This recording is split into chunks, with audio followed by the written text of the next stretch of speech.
Dear respected Muslims, you may be thinking, with the atrocities taking place around the world against Muslims generally, and specifically with our brethren in Palestine, what can or should we do?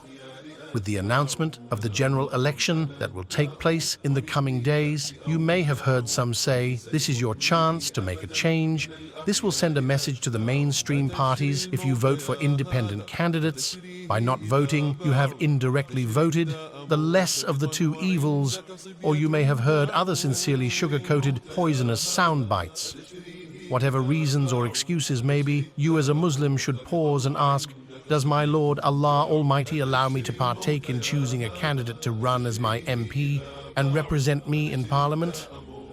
If the above question bears any importance to you, then know, dear brother and sister in Islam, an MP is a legislator. He or she is given the power by those who elected him, her, to decide that which is right or wrong. And as you know, my dear Muslims, Allah is the only true God, and it is His glorious and exalted right to legislate that which is right or wrong. So I ask you, dear Muslim, you who declare your submission to Allah, do you have the right to choose a God other than Allah?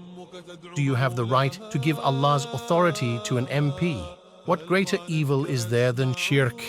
Would our messenger, peace be upon him, vote in democratic elections? Is not voting to elect an MP an act shirk? Of course it is. The voter gives the candidate their approval to be a legislator, i.e., a false god.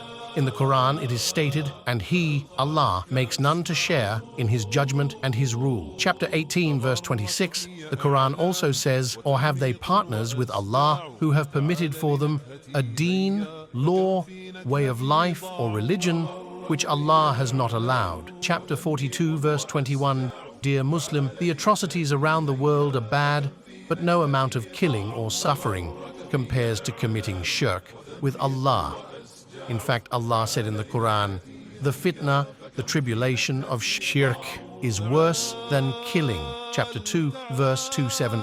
There can be no comparison between all the worldly suffering to committing shirk with Allah. A companion of the Prophet, peace be upon him, asked, what is the biggest sin in the sight of Allah? He, peace be upon him, replied, to set up rivals with Allah, though He is the one who created you, as mentioned in Bukhari. If you genuinely wish to help our Muslims brethren in any parts of the world, make a change to the world, then you must first return to Allah by referring to the Quran and teachings of our Prophet, peace be upon him. Pray for them, donate charity to them, be vocal as a pressure lobby, make awareness of their suffering, do not trade with those who persecute them.